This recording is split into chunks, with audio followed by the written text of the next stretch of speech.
The build I have for you today is the ultimate in barbarian farming technology. This build is fast, this build is fun, and it will smash everything in Torment 4 with just 2 abilities.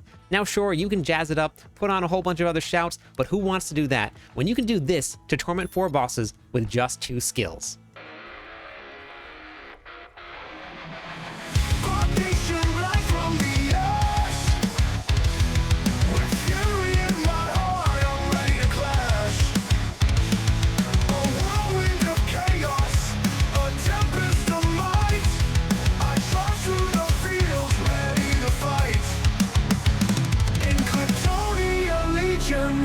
We stand as one, with steel in our hands, and the battle's begun. Through the fire and fury, through the darkened night, we'll battle the bosses, we'll bring forth the light.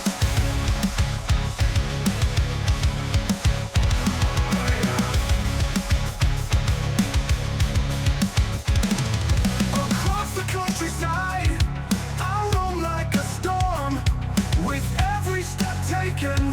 my spirit is born.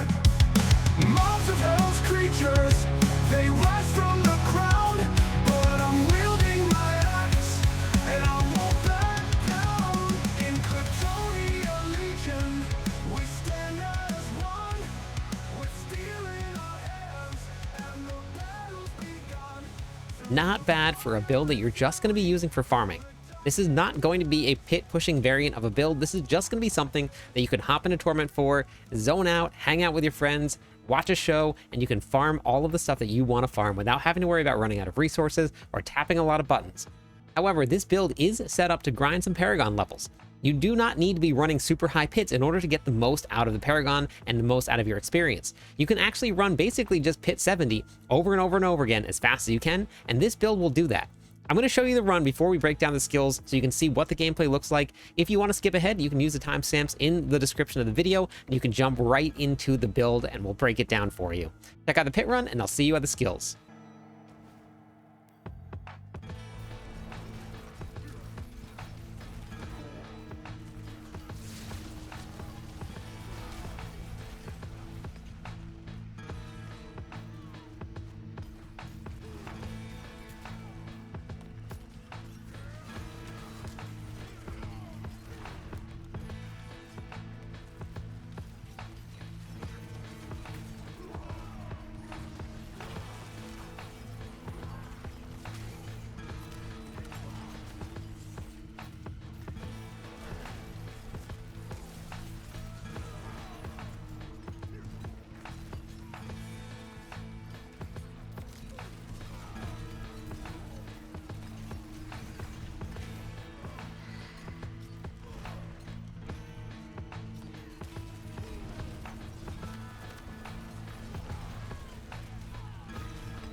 Not too bad there.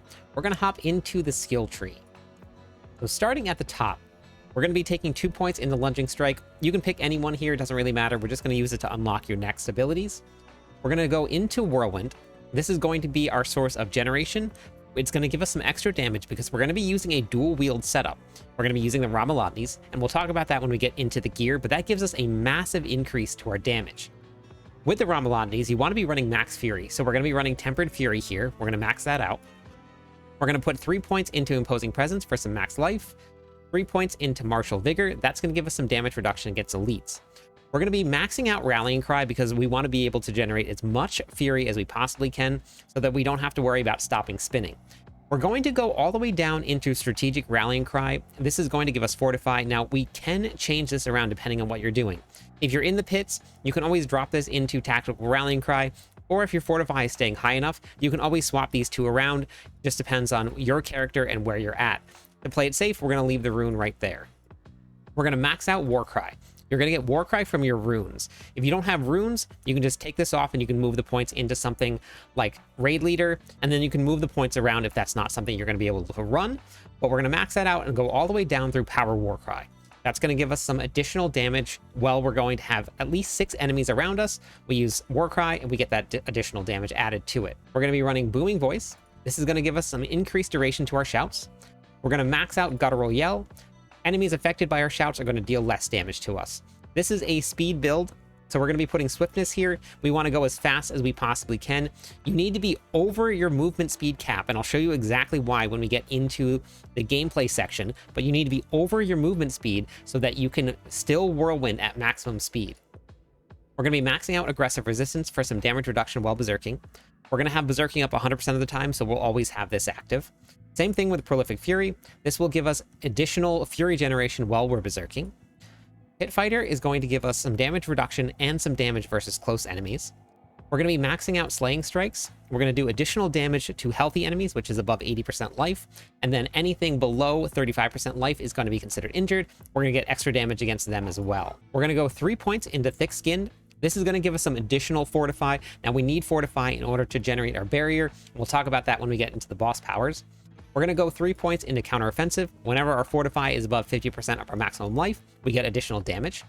We're going to be maxing out Defensive Stance. This gives us a passive heal, as well as adding 8% additional damage reduction while we're fortified. We're going to be putting 3 points into Duelist. This gives us an additional attack speed for our Whirlwind. Whirlwind does scale with attack speed. The more you have, the faster you spin. We're going to be maxing out Heavy Hitter. Heavy Hitter is going to literally be our Heavy Hitter. This is where we're going to get all of our damage sources from. This is an Earthquake build. It's going to be buffing up all our Earthquakes and our Dust Devils. And we'll talk about where the Dust Devils come when we get into the Paragon board. We're going to be maxing out Wallop here. We need to be running a Ramalotnis, which is a sword, as well as a one-handed mace. That's how we're going to be able to take advantage of Wallop. If you don't have the one-handed mace on, we're going to lose out on that additional damage that we're going to get from running this here. We're going to be maxing out Invigorating Fury. Because we're only running 2 abilities on our bar, we're not going to be taking any ultimates. Then we're going to just take Unconstrained as our final point here. So that's going to be your skill tree. Then we're going to take a look at the Paragon board. For the Paragon board, we're going to be starting with Wrath. Wrath is going to give us a great source of Fury generation. Every time that we critically strike, we're going to get back some Fury. That Fury is going to get run through all of our Fury generation. The next board that we're going to be taking is we're going to be running Weapon Master. We are going to ignore the swapping weapons, but we still get that increased damage to injured and healthy enemies. We're going to be using this board because it's going to be giving us maximum Fury. Now we're going to scale with our Ramalotnis, and we'll talk about that in a second when we get to the gear. We're going to be running Ambidextrous because we're going to be running a dual wield setup. We're going to get additional damage when we run this, and this is also going to increase our maximum Fury because it's going to be increasing your magic nodes here. For the next board, we're going to be running Warbringer. Every time that we spend 75 Fury, we're going to fortify ourselves. This is going to be an additional source of fortify. It's going to be definitely necessary because of our boss powers. This makes us incredibly tanky. This board also has a ton of maximum Fury, so as you can see, we're going to start stacking. You're going to have a lot of maximum Fury with this build. We're going to be running Twister. We're going to be getting Dust Devils from one of the other boards that we're going to be having. While we run this Twister, we're going to get increased damage to the Dust Devils, but more importantly, it gives us a 13x multiplier whenever anything gets touched by Dust Devils. That lasts for 4 seconds. In the next board, we're going to be running Blood Rage. This is going to take 10% of our damage while berserking and convert that to a multiplier. You can mess around with this depending on where your build is. If you have great tempers, then you may not need any of these damage while berserking nodes, and you can take those out and put those into something else. It really is just going to depend on your character. Inside of this board, we're going to be running Rumble. This is going to give us additional damage to our earthquakes up to almost 1400, which is a whole lot. Then we're also going to get additional multiplicative damage based on how many earthquakes that we have out at the time.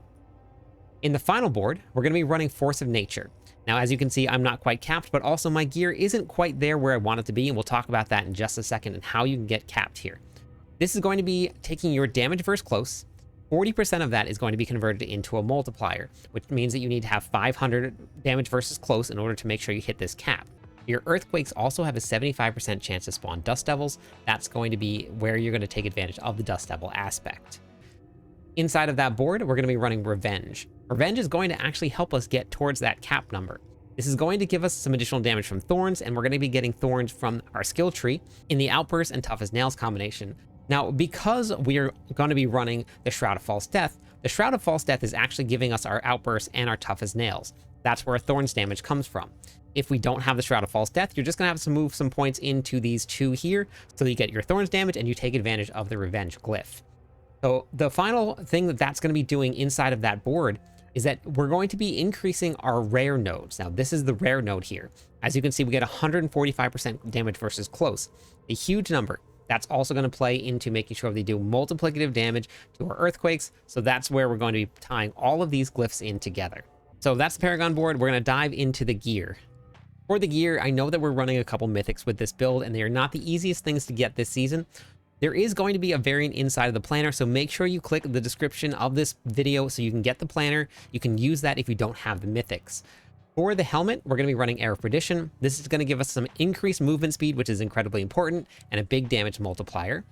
The Shroud of False Death is going to give us +1 to all of our passives. It also gives us resource generation, which is really needed in order to make sure we can continuously spin. We're going to be using Fists of Fate here to increase our earthquake damage. It also is a great source of lucky hit chance, so we can proc all of the things that we're going to need to proc with this build. We're going to be running Tibolt's Will. This is going to be amazing for our maximum resources, and we're also going to be gaining 20% increased damage every single time we become unstoppable. That's every time that we cast Rallying Cry, and we're not already unstoppable. If we are already unstoppable, we don't get that bonus, and we don't get the resources when this is cast. For the boots, we're going to be running Yen's Blessing. This is a great source of fury generation, but most importantly, passing a skill has a 60% chance to trigger a non-mobility, non-ultimate skill that is currently on cooldown. That's going to be your Rallying Cry. Now, this is kind of tricky. This has a small chance to proc your Rallying Cry even while channeling Whirlwind. If you want to guarantee that it's procs every 8 seconds, you can just stop channeling Whirlwind for 1 second, cast it again, and you're going to be unstoppable again because it will cast Rallying Cry for you automatically, even if Rallying Cry is on cooldown. So that will allow us to maintain unstoppable, maintain fury generation, and then maintain increased movement speed through Rallying Cry. And we'll talk about this more in the gameplay loop so you can actually see it visually. You're going to just cast this once every 8 seconds. You can maintain Rallying Cry. For the weapons, we're going to be running Earthquakes here. This is going to be the very first start of our huge source of damage for Earthquakes. While standing in an earthquake, we're going to gain 120% increased damage. Also, we're going to deal 120% increased damage to earthquakes. We don't have to have ground stomp on our bar. We still take advantage of all of that damage we're going to be doing. For your affixes, we're going to be running strength, max life, critical strike damage. And then for your tempers, we're going to be running damage while berserking, and then heavy hitter. Heavy hitter is the most important one for doing damage with this build. Now, for the Ramalodnis here, the reason we're running this is simply because we're only going to be running 2 skills on your bar.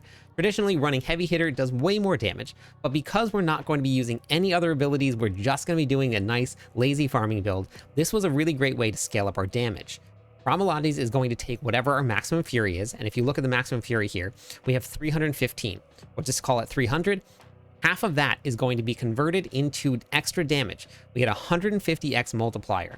On top of that, we also get an additional maximum resources, which is going to buff the Ramalodnis. For our other weapon, we're going to be running a one-handed mace. Now, this has to be a mace so we can take advantage of Wallop. We're going to be running Executioner aspect here. Your Earthquake's damage is going to be increased by 5% for every 100 strength you have, up to 200%. So the more strength we have, the better. Now, my affixes aren't perfect here. We have strength, max life, and we should be running critical strike damage.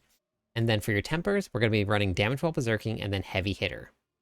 For the slashing weapon, we're going to be running aspect of incendiary fissures. This is going to take all of our earthquake damage. It's going to give it a big multiplier up to 120%, and then it's going to convert it into fire. Because it's going to be fire damage, it will now allow us to take advantage of one of the other boss powers for another extra multiplier of damage.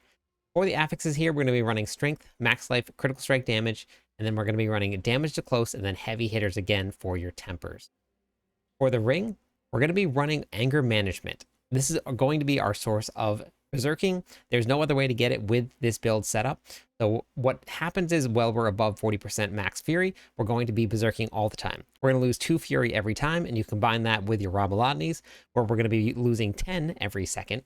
So now we're at 12 fury loss per second. But don't worry, we have plenty of fury generation to make up for that. On your affixes here, now this is where it's going to change around a lot. You can use the planner. Again, it's in the description of the video. There's going to be a whole bunch of different scenarios here. If we're not going to be running the Arrow of Perdition, you're going to want critical strike chance. You don't really need the vulnerable damage if you have it on the Fists of Fate. Now, my Fists of Fate is not a greater affix, so I do still have it here. Chance to make enemies vulnerable, that's going to proc on lucky hit. Now we do have a lot of lucky hit chance here, so we're going to slowly be building up the way that we're going to be applying vulnerable damage, but currently those are the only ways to do it. So that's why I have this on my ring. Based on where your character is set up, follow along with the planner and you can pick that. For the tempers here, again, this is not the right ring for me. We don't want Call of the Ancients. What we're going to be running is you're going to be running some resource generation and then damage while berserking. For the other ring, we're going to be running the Ring of Starless Sky. Every time that we spend Fury up to 5 times, it's going to reduce the cost of our Whirlwind. So it's now going to go down 50% in cost, which is great because then we can Whirlwind longer. And then it's also going to give us 50x multiplier. So you combine the two together, 50% of the cost for 50% more damage. Really, really great option here. You also get a lot of critical strike chance. This is how we get our characters to 100% critical strike chance. It's really, really important to get as close to that as you possibly can. So running the Ring of Starless Sky is a great option for you. For the Amulet, we're going to be running Conceited Aspect. Well, we have a barrier, which this build will be barrier all the time. And we'll talk about that when we get into the boss powers. You're going to deal up to 45% increased damage because we put it on the amulet. You get a 1.5 multiplier to the aspect when you put it on. So this goes from 30% up to 45%. For your affixes, again, follow along with the planner because they're going to be based on what you want. I don't need the total armor. We only need 1,000 armor all the time, no matter what. But this is just the amulet that I had right now to put the build together. So when you get your character set up, you're going to have a much better character setup than I do, and it's going to be a lot stronger, and you're going to clear faster, clear bigger. So follow along with the planner. But we do want to make sure that we're over movement speed cap. So having movement speed on your amulet is going to be very good. You want your damage close to make sure you hit your numbers, because as you saw, I wasn't quite capped on my damage close. So this is going to be something that you're going to mess around with as well. So make sure you get damage close. We definitely want the strength because we want to make sure that our executioner aspect is maxed out at that 200%. So you're going to need around 4,000 strength. So those are going to be what you're going to be looking for. Now for your gems, that's going to be based on where your character's at. If you need more armor, you're going to put in more skulls. If you need more resistances, then you're going to put in more diamonds. In your armor, you always want to put your rubies into your armor. Don't ever put the runes in. Strength gives you armor. It also gives you a multiplier to your skill damage. So you want to make sure that you're putting all of your rubies inside of your armor. And then with your runes here, what we're going to be running is we're going to be running Neo Ohm. What this is going to do, it's going to allow you to have a Warcry. Now you saw we took Warcry inside of the skill tree, but we didn't put it on the bar. Casting this is still going to allow us to use Warcry and take advantage of all of the different modifiers that we've added to it. So every 2 seconds, 3 times, that means that Warcry will be up 100% of the time as long as we don't take any health damage. So it's really, really cool. That's why we're running Barrier, because then our life won't go down, and we're always going to have Warcry up. For the other rune, we're going to be running Bach Tech. This is all your damage. So unfortunately, if you don't have the expansion pack, this will not work exactly like this. You're going to have to find other ways to create earthquakes, ground stomp, leap, something like that is going to be the way to do it. But Bach Tech allows you to run and cast earthquakes as you go. Every 5 meters, you're going to drop an earthquake, which is not very far. So it's very, very quick that we're dropping a lot of the earthquakes here. For the dual wield weapon, you're going to be running emeralds. And then for your boss powers here, we're going to be running the Wandering Death's Chest Beam. When you saw in the beginning, all that beam coming out and just spinning around in circles, that's what this is. The reason we're running Incendiary Fissures for Earthquake to convert to fire damage is because we're going to be running Sinrat's Flame. This is going to give us 25% X more elemental damage, which will be fire. We're going to be running Blackmailer Sabotage. This is going to be our source of barrier. Every time that we gain Fortify, we're going to get 30% of that as barrier. That's going to last for 6 seconds. It keeps on refreshing as we get Fortify. And then we're going to be running Harbinger's Hatred's Volley. This is going to give us a 30x multiplier to vulnerable enemies. Now, I know as a main, it says deals 40% increased damage to vulnerable enemies.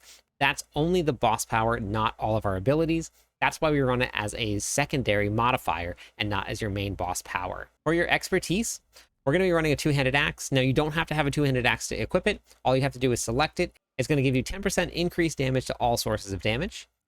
For your mercenaries, we're going to be running Subo here. We're going to come all the way down here through opening fire. This is going to give us 25% increased critical strike damage. And for your opportunity, we're going to be running right here. Now, you have this set up as Bastion. With this build, it's super tanky. You can probably run Variana. Variana will just give you more attack speed so you can whirlwind faster.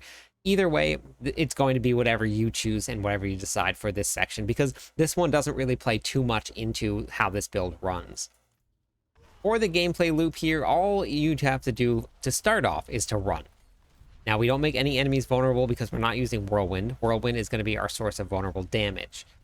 So as we start to Whirlwind, now once we use Rallying Cry, if you saw my Fury generation, it went all the way straight up. We have no issues maintaining Fury as long as we're attacking monsters. Now, when we come off of attacking monsters, you see it slowly decreases. Now, if you look above my head, I don't have anything that's unstoppable. Unstoppable is going to be these chains. These chains, as soon as I use a Whirlwind, they popped up. That's because we're running Yen's Blessing. That's what we were talking about here. So now we have nothing up. We're going to use Rallying Cry. This will last for 6 seconds. And then when it falls off, we'll just pop Rallying Cry again just by using Yen's Blessing. So it's fallen off now. So I have no more Unstoppable, but it actually cast on its own. So now I have Unstoppable again. And that gives me back more Fury. It gives me back a lot of Fury because we're also going to get all of the Fury back from your Tibalt's Will. That 50 resources when we become unstoppable is multiplied by all of our resource generation. So we go from 0 to almost full in a single cast. And then as we start attacking things, you never run out of Fury. As you saw in the runs, all we have to do is hold. And then because we're going to be casting Yen's Blessing so often, just like that right there where I had to stop for a second and then start whirlwinding again, that gave me back my Fury, and then I just keep on continuing on. We will not run out of Fury very often, even on boss fights.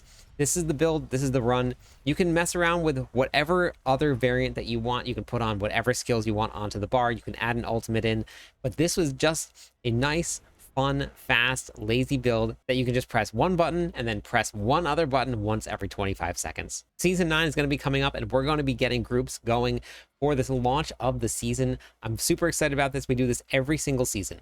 All you have to do is hop into Discord with us. We're going to randomly assign groups. Everybody gets to go out together. You get to level together, share gear, learn all of the new seasonal mechanics together. It is an absolute blast. There's still room in our second clan. It's filling up incredibly fast. So if you want to get in before the season ends, make sure that you hop into Discord, go to the Clan Q channel, and click on join. Leave your Battle.net tag when you do it so we can get you into the clan. Hopefully you found this video helpful. If you did, make sure you share it with your friends. Thank you already so much for watching. I'm live every night. I'd love it if you stopped by, said hi, theory crafted with me. Catch you on the clip side.